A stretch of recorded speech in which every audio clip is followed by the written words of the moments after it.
जब से हमने कश्मीर ज्वाइन किया, जब से कश्मीर से हम 90s में निकले हैं, तब से आज तक मुझे नहीं लग रहा सिनेरियो कोई चेंज हुआ। हाँ, एक चीज जरूर हुई, पहले तो लोग कैल्शियम को लेके आते थे और मारते थे, झुंड में आते थे मिलिटेंट। अब तो हाइब्रिड टेररिज्म शुरू हो गया, अब तो सबको पता होगा। अब पिस्टल्स आ गया है और ये ज्यादा घातक है। बंदूक तो दिखती थी दूर से, मगर ये पिस्टल्स तो दिखते नहीं है। और दुर्भाग्य ये है कि अब लोकल पब्लिक भी, लोकल क्राउड भी इन्वॉल्व हुआ है इसमें।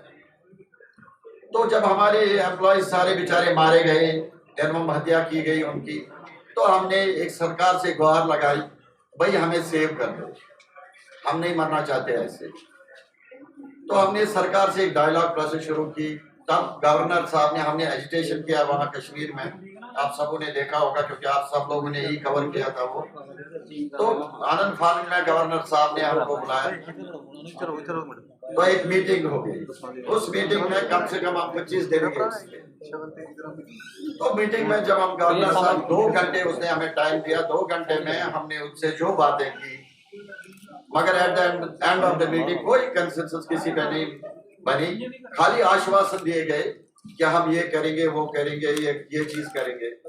उसके बाद सरकार ने स्टेप्स उठाने, उनके हिसाब से जो उन्होंने उठाने थे उठाने शुरू कर दिए।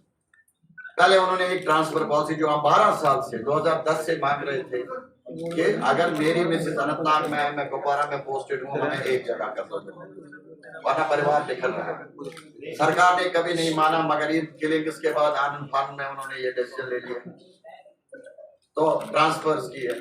वो ट्रांसफर्स में, उसमें मैं ज्यादा नहीं जाऊंगा। अगर मैं वो भी बताऊं ट्रांसफर क्या हुए, इनको कुछ पता नहीं चला। इन्होंने मर्द को भेज दिया कुपवारा और लेडीज को भेज दिया अनंतनाग, एक ही परिवार के। ये भी इनको जल्दबाजी में समझ नहीं आया हम कर क्या रहे। ट्रांसफर्स हो गई, सरकार ने बहुत कुछ बोला। तो फाइनली हमने उनको बोला, देखो ना हमें ट्रांसफर चाहिए, ना हमें प्रमोशन चाहिए, हमें जान चाहिए, जान की सुरक्षा चाहिए। अगर मैं सेफ रहता हूँ तभी तो मेरी ट्रांसफर भी होगी, तभी मेरी प्रमोशन होगी। जब मैं रहूंगा ही नहीं तो मेरी प्रमोशन क्या करेगी, ट्रांसफर क्या करेगी? How can it help me? Transfer कैसे हेल्प करेगी जब मेरी जान ही सुरक्षित नहीं? तो सरकार से डायलॉग चल रहा था, कश्मीर की बात मैं कर रहा हूँ। फिर हमने एक बार प्लान किया कि नहीं, अब जहाँ से जाना है, क्योंकि कोई सिक्योरिटी का अरेंजमेंट नहीं है। हाँ, ट्रांजिट क्या है जो कश्मीर में, आप सब भाइयों को पता होना चाहिए, जितने भी कश्मीर में ट्रांजिट कैंप्स बने हैं उसमें हार्डली 1000 से भी कम लोग रहते हैं। एम्प्लॉयमेंट है करीब 6000। 5000 लोग बेचारे वनरेबल हैं, जो बाहर रहते हैं, जो दिन में भी डिपेंडेंट है इन्हीं ऊपर, रात को भी जिनके घरों में रहते हैं इन्हीं के ऊपर डिपेंडेंसी टोटल उसी पे है। जब वहाँ हम सेफ नहीं फील किया हम लोगों ने, जो ट्रांजिट कैंप्स में रहते हैं, तो वो जो बाहर रहते थे बेचारे वो कहाँ से सेफ है? वो तो 24 आवर्स इसी प्रेशर में झेल रहे थे। तो हमने एक फैसला लिया कि भाई जान बचाना हमारा पहले परम धर्म है, तो हम यहाँ से निकलेंगे, बाद में देखेंगे। तो हमने शिफ्ट किया और एजुटेशन शुरू की। जम्मू यहाँ आके हम एजुटेशन नहीं कर रहे, हम अपना हक मांग रहे, सरकार को बोल रहे भाई हमारी जान की सुरक्षा दे दो, और कुछ नहीं चाहिए। ना हमें प्रमोशन आपकी चाहिए, ना आपकी ट्रांसफर पॉलिसी स्क्रैप कर दो, इसको हमें नहीं चाहिए, हमें जान की सुरक्षा चाहिए।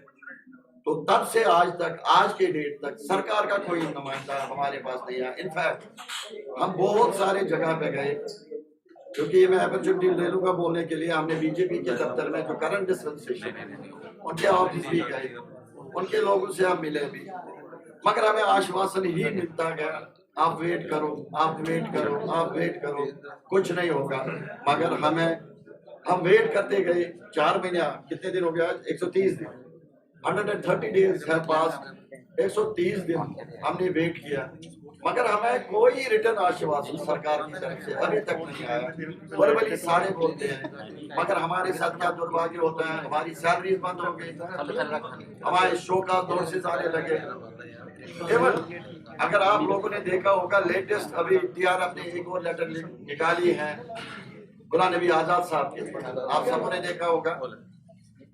उन्होंने एक थर्ड लेटर निकाली है आजाद साहब को, उसके नीचे अगर आप कांटेक्ट पढ़ोगे उसमें भी हमारा ही नाम।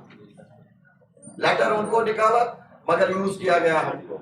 उसमें हमें बीजेपी का स्टूल्स बताए गए, उसमें हमें बोला गया ये अजीत डोभाल के पेड एजेंट्स है, बहुत कुछ बोला गया, आरएसएस के स्टूल्स हैं, ये ट्रेनिंग करके आए हैं, ये यहाँ की डेमोक्रेसी चेंज करने आए हैं।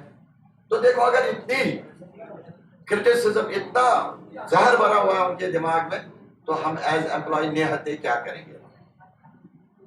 हमारा क्या से है वहां? हम सरकार को तो यही बोल रहे हैं भाई हमारी जान की सेफ्टी करो जैसे आपको लगे। जब तक आप सरकार को हम लास्ट रिक्वेस्ट करते हैं भाई हमें रिलोकेट कर दो। रिलोकेट का मतलब ये नहीं कि आप उनको बोलते हैं कि आप हमें यहाँ ही सेटल करो वंस फॉर ऑल। एक ऑप्शन हमने उनको दिया था, जब आप ग्राउंड जीरो से आप अपनी सारा सिक्योरिटी ठीक करोगे, उसके बाद आप रिव्यू करो उस सिक्योरिटी को, अगर ठीक लगता है हम जाने को तैयार हैं, मना करने को हम तैयार नहीं है, काम करने को हम तैयार हैं। इसमें जितनी भी हमारी सोशल ऑर्गेनाइजेशन वो भी सारी सरकारों के पास गई, टाइम पे उन्होंने सरकार से गुहार लगाई कि भाई ये बच्चे हैं, छोटे बच्चे हैं, इनकी जान खतरे में है, इनको सेफ गार्ड करो। तो सरकार को आज तक अभी टिल नाउ, अभी मैं आपके सामने बैठा हूं, अभी तक हमें कोई भी, हाँ वर्बली आश्वासन बहुत मिले हैं, मगर कोई इन राइटिंग हमें कुछ नहीं मिला है। हमसे जुड़े रहने के लिए हमारे YouTube चैनल को सब्सक्राइब करें और नई वीडियो की नोटिफिकेशन के लिए बेल आइकॉन को दबाएं। अगर आप ये वीडियो Facebook पर देख रहे हैं तो लाइक जरूर करें और ज्यादा से ज्यादा शेयर करें। इसी तरह के और भी अपडेट्स के लिए फॉलो करें हमारा Instagram पेज himachal.kesri।